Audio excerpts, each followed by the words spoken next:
আসসালামু আলাইকুম ওয়া রাহমাতুল্লাহ। আজকের ডিজাইনটি দেখতে যতটা সুন্দর, তৈরি করতে তার থেকেও বেশি সহজ।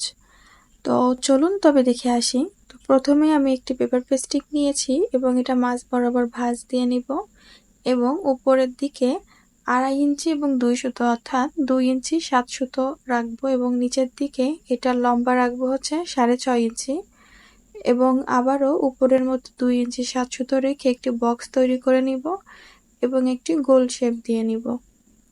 এখানে আমি গলাটি ডিজাইন কমপ্লিটের পরে আমার গলাতে টিকবে হচ্ছে 6 ইঞ্চি। তো আপনারা যেই অনুযায়ী গলা রাখতে চান তার থেকে 1/2 ইঞ্চি বেশি নেবেন।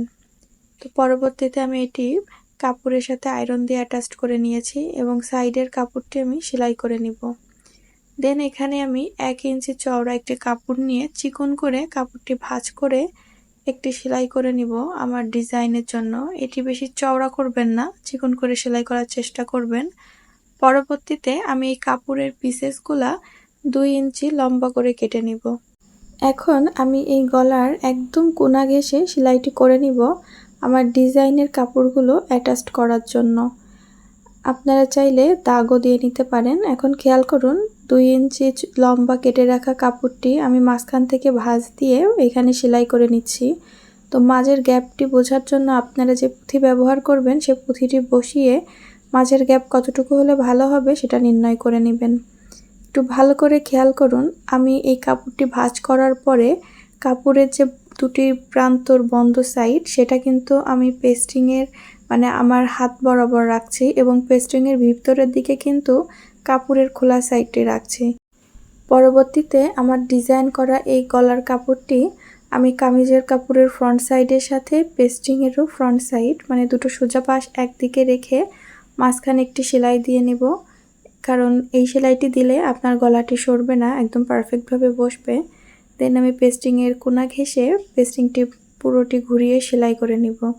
পরবর্তীতে পাশে 2 সুতো বরাবর কাপড় রেখে পুরো গলাটি কেটে নিব এবং সাইড থেকে ছোট ছোট কার্ভস বসিয়ে নিব। তাহলে গলাটি ফোল্ড করতে অনেক ভালো হয় এবং সুন্দর ফিনিশিং আসে। দেন আমি এই কাপড়টি পিছন দিকে উল্টে নেব এবং গলার কোনা ঘেঁষে আমি একটি চাপ সেলাই দিয়ে নেব। এরকম গলার ডিজাইন শিখতে চাইলে আমার ইউটিউব চ্যানেল ভিজিট করতে পারেন। এর সাথে আপনারা আমার চ্যানেলে হ্যান্ড পেইন্টিং এবং হ্যান্ড এমব্রয়ডারির বিভিন্ন ধরনের ভিডিও পেয়ে যাবেন। তো এখানে আমি গলার ডিজাইনের এই কাপড়ের এক পাশে গিট বসিয়ে নেব, দেন একটি পুঁথি নিয়ে পরবর্তী কাপড়েও গিট বসিয়ে দিচ্ছি।